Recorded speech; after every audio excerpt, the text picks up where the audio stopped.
I'm back. Mr. Clarke's back. Time to take a look at topic 11.5.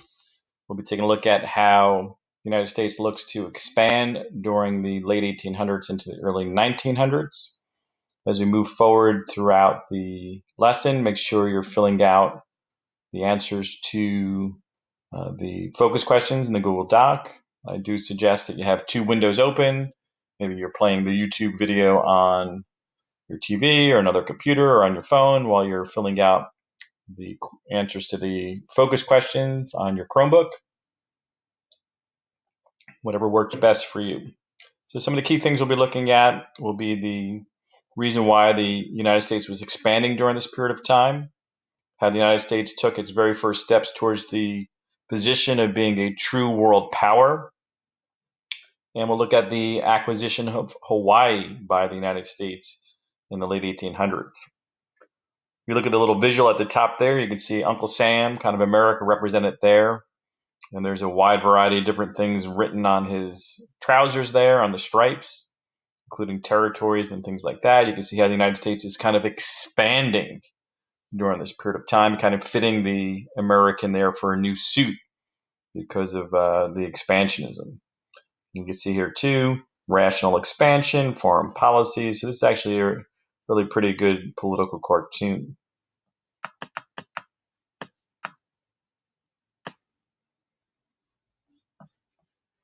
All right, so as we look at the questions, question one, during most of early American history, what role did the U.S. play in world affairs? Well, early on, obviously, the United States was struggling as either a bunch of colonies prior to the Revolutionary War, not much foreign policy whatsoever under the government of the British.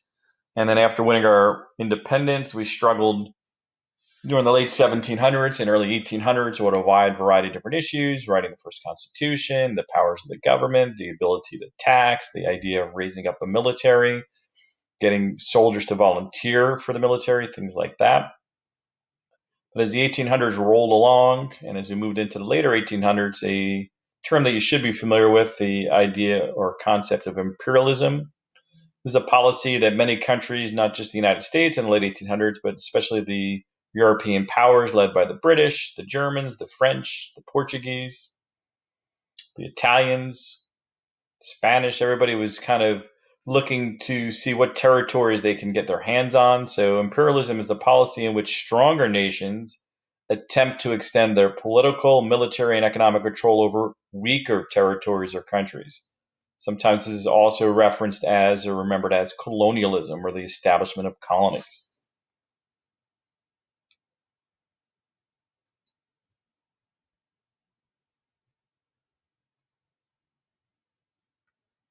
All right, so when you look at number three, what was the age of imperialism? When?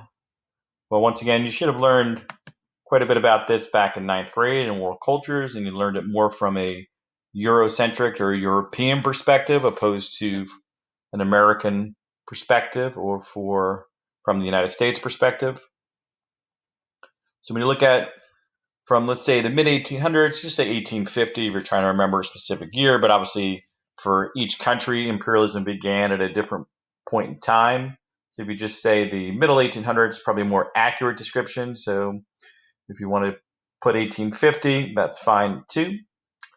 So middle 1800s through the early 1900s, powerful nations engaged in the mad dash, kind of a race for colonies during that period of time in history.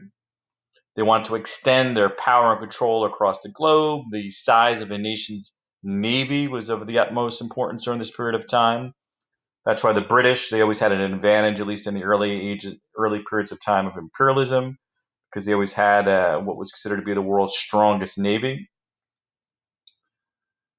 European countries added colonies in a wide variety of areas, Asia, Africa being the primary spots. Of course, they had established a lot of footholds in the Americas, North and South America, but that age of colonization was really in the 16, 1700s, opposed to the middle 1800s, as now they were trying to extend control over other continents.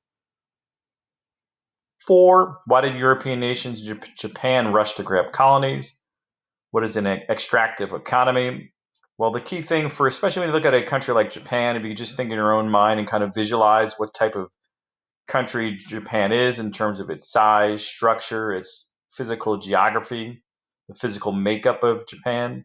So Japan being an island country, their surface made up of mostly rocky, structures, formed from volcanic eruptions. So really they didn't have a lot in the way of the ability to produce crops or get their own raw materials or resources. So they were really dependent upon outside areas to get their hands on needed resources. So for the Japanese, they sought colonies to provide tea, rubber, iron, petroleum, and other materials for their industries at home.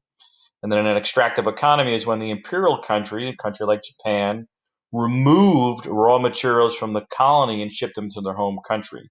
So you see the root of the word extract. So they're basically extracting the resources from a foreign country and then bringing it back into their home country. Hopefully that makes some sense. 5, one reason for American imperialism was because of economic needs. What inferences or assumptions that you can make about farming and factory production in the United States in the late 1800s? So when you think about this period of time in the United States, and my computer's jumping around a little bit there, too much here today. I apologize for that. So when you look at 5, the American economy was booming, expanding. It was producing more food and more materials and more goods than the people in the United States needed here in the late 1800s. Americans wanted people from other countries to buy their food and goods in order to keep demand and therefore prices in America high. So I have a nice little visual here that we'll kind of take a look at here, kind of a little timeline for us from the early 1800s to the earlier 1900s. So this is the way in which the United States expanded, and it's almost like a review of what we had looked at throughout the entire school year. And the school year, I don't know whether it seems longer or shorter based on the remote learning and the split, sort of schedule that we had with the in-person instruction through the middle of March, and now middle of March through the end of the school year on remote learning. But early in the year, we looked at probably the single biggest expansion of the size in American history, which was the Louisiana Purchase in 1803. That's where we got basically all the land from the Appalachian Mountains westward to the Mississippi, the mighty Mississippi.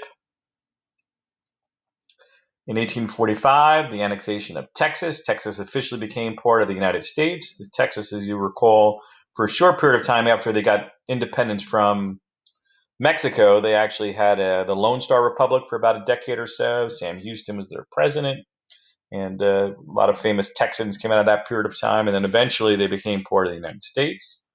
1846, the Oregon Territory, we purchased that, and that became part of the United States. Mexican secession is after the Mexican-American War. The United States acquired California and much of the southwestern United States, New Mexico, Arizona, parts of Colorado and Utah. 1867, the Alaska Purchase. The Russians thought they were dumping a ice-covered, kind of worthless territory in the United States. Little did they know that that was going to be a vast area of resources, in particular for oil resources or crude. In fact, when we purchased Alaska back in 1867, the Secretary of State Seward at that time, who authorized the purchase or kind of negotiated for the country, it was called Seward's Folly. We bought it for about $8 million, which at that point in time seemed like a lot of money. In retrospect, chump change in terms of the cost factors of that. And you think about the oil reserves themselves. So it actually turned out to be a very fortunate purchase for the United States. 1898, the Treaty of Paris, United States at the end of the Spanish-American War, which we'll look at in more detail as we move forward in this section. United States acquires Guam, Puerto Rico, the Philippines, and as a result of the Spanish-American War, we really expanded our holdings quite a bit. 1900, after a series of different things ongoing throughout the late 1800s, the United States annexed Hawaii and it became officially part of the United States. 1917, the United States purchases the Virgin Islands from Denmark and renames them the U.S. Virgin Islands. And in 1925, the Swains Islands, the United States annexes the Swain Islands in the South Pacific.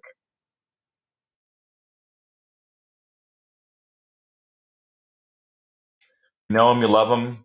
He's the man, Alfred T. Mann. How did he impact the American military? Well, he was a military historian and an officer in the American Navy, played a very important role in helping to convince the American government of the need to expand the United States Navy. A man asserted that since ancient times, many great nations owed their greatness and power to their navies. He called upon America to build a modern naval fleet. Man also argued the United States would need to acquire foreign bases so that American ships could refuel and gather fresh supplies across the globe. The U.S. Navy was expanded to the third largest in the world at the encouragement of Alfred Mann. You can see here this photograph. This is one of the early ships that were built in the late 1800s and early 1900s. These ships were part of the new American naval fleet that the United States constructed at the request of Alfred Mann.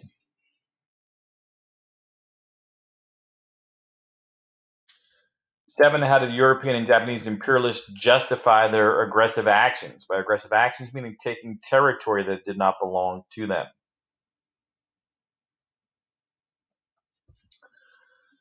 They used ideas of racial, national, and cultural superiority to justify taking over colonies. Social Darwinism, and this is an important thing to understand, it takes the theories which are positive of Charles Darwin, the theory of evolution and natural selection, survival of the fittest, and they take that and they apply it to society, which is kind of a negative connotation for it, indicating that the racial, national, and cultural superior countries could dominate the weaker ones, kind of the fittest, survival of the fittest within society.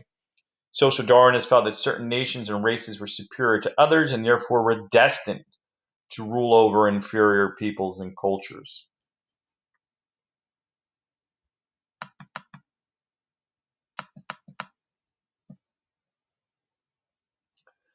8, explain the connections between manifest destiny and Christianity. Well, manifest destiny came out of the religious ideas, and we kind of looked at that most recently when we had our last quiz on topic 10. We kind of went back into the idea that many Americans felt they had a justifiable right to conquer Western territory, which included pushing Native Americans off their land because God had said so. The God given right to expand from the east to the west coast.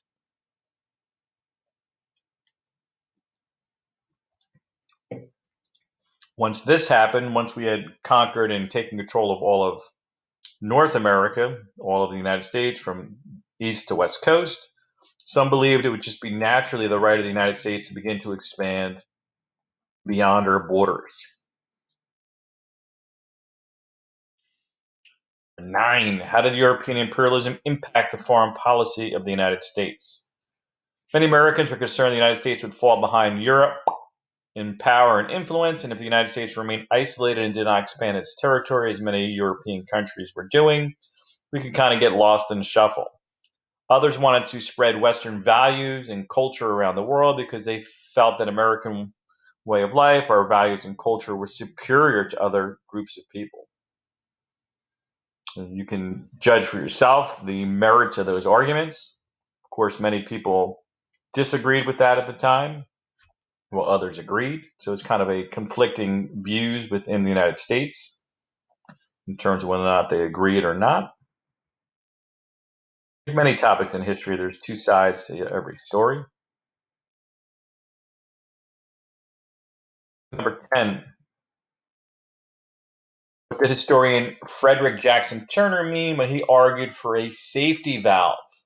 Turner believed Americans always needed a new frontier, an area where ambitious Americans can make their fortunes. When Americans settled the western frontier, Turner suggested they look for other lands around the world for their new frontier. He believed that having extra land would be a safety valve that would allow the United States to avoid internal conflict over land. Kind of almost like a buffer for American citizens so we don't run out of land or territory.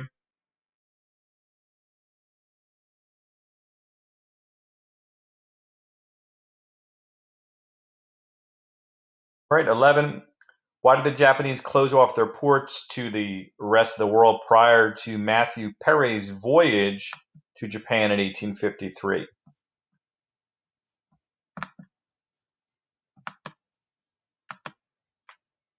Once again, having slight technical difficulty. So as you look at the responses for number 11, Japanese did not trade with other countries, and this is true of the Chinese for a long period of time. You may even remember from your studies of world cultures and the history of China and Southeast Asia and Asia in general. You learned that the Chinese, they did not want to break down their pure culture. They believed that Westerners did not have anything to offer the Chinese, and therefore they didn't really want to trade with other countries.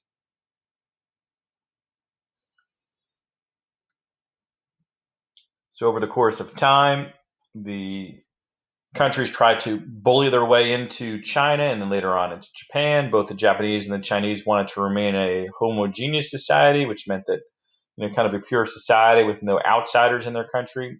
They feared foreigners could break down their society. After Perry's visit, they realized that by isolating themselves, they had fallen behind in military technology and had missed out on a lot of the material goods for their people.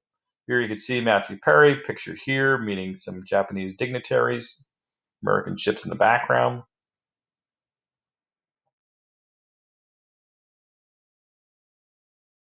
Here, the print of Matthew Perry meeting the Japanese officials by opening access to Japanese markets.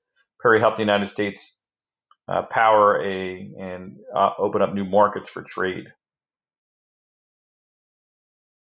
12 use a graphic organizer below. It's really not an organizer, just really two different sides here to kind of look at the advantages and the disadvantages of William Seward's purchase of Alaska.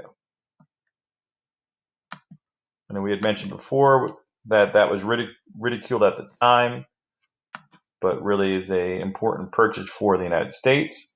Advantages: greatly increase the size of the United States, rich in natural resources, important step in America's movement forward in regard to being a world power. Gold was discovered there. This is called the Klondike Gold Rush into Alaska. And of course, later on, oil would be a very valuable resource. Expensive, cost $7.2 million, far away from the rest of the country. They nicknamed it, amongst other things, Seward's Icebox or Seward's Folly.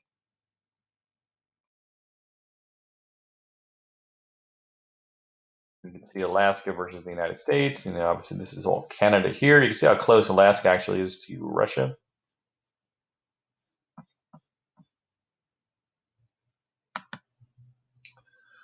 13, during the 1860s, the United States occupied the Midway Islands, acquired Alaska. Why did America expand into these new territories? How were the reasons for acquiring both territories similar? The United States wanted a political and economic presence in the Pacific. Both acquisitions allowed the United States to expand trade in that area and gain additional natural resources. During this period of time, too, the most important resource that was needed for ships was coal because of the steamships that were being powered during this period of time.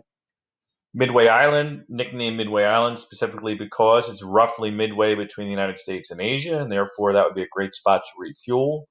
As ships left the West Coast, California, Washington State, etc., and headed further west towards Asia, they would stop at Midway Island, refuel, and make it all the way to Japan or China, and then they would turn around and could refuel one time again on the way back at Midway, and then finish up here at the United States. Hawaii later on would be another great spot. Obviously, the United States would take control of it, which is what we'll look at next.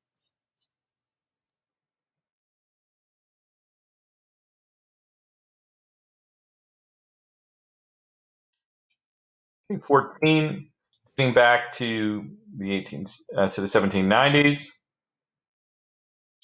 How had the Hawaiian Islands been economically linked to the United States for almost a century? So basically from the 1790s through the 1890s.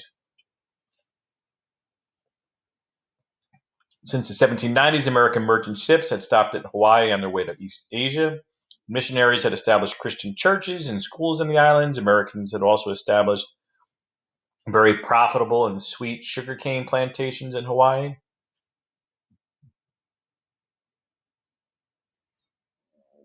Missionaries had established, as we mentioned, Christian churches, and that was a way for them to kind of bring American ideas there too, and culture, and kind of similar to what we try to do with the Native Americans, kind of assimilate the Hawaiians even before they were officially part of our country. 15, in the early 1890s, American planters in Hawaii faced two crises. I'll explain each. First, a new U.S. Tariff law imposed duties. That's right, I said duties on previously duty-free Hawaiian sugar. Duties is another name for a tax. This made Hawaiian sugar more expensive than sugar produced in the United States. The sugar planters and growers in Hawaii therefore feared they would suffer a decrease in sales and profits. Secondly, in 1891, the Hawaiian king died, and the Queen Liliuokalani, became the new leader of Hawaii. She was a determined Hawaiian nationalist who took power, who did not really want to cooperate or work with the United States. She resented the increasing power of white planters who owned much of the Hawaiian land. She abolished the old constitution that had given the power to the white minority in the country. So she's not very American friendly. Photograph there, you can see Hawaiian sugarcane.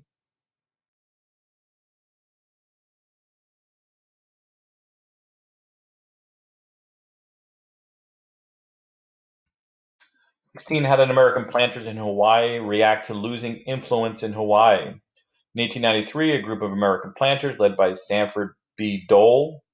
And of course, Dole, you know that name Dole that you've heard plenty of times before. Dole is one of the chief producers of fruit in the United States and around the world, I guess you could even say. And when you think about Dole, we have pineapples and bananas and things like that.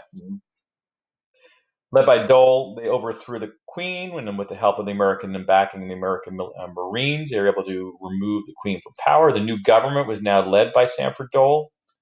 They asked President Benjamin Harrison to annex Hawaii to the United States. And although Harrison signed the treaty, it did not get approved officially yet in the U.S. Senate.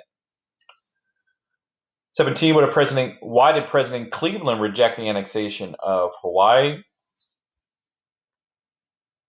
President Harrison signed the Treaty of Annexation but could not get the required Senate approval before Cleveland became president. Cleveland ordered a full investigation, which revealed that the majority of Hawaiian people did not approve of the treaty. Cleveland refused to sign the agreement, apologized for the flagrant wrong done by the reprehensible conduct of the American minister there. So, in many ways, you could say that Harrison was somewhat of an expansionist, and maybe Cleveland not so much, maybe an anti-expansionist.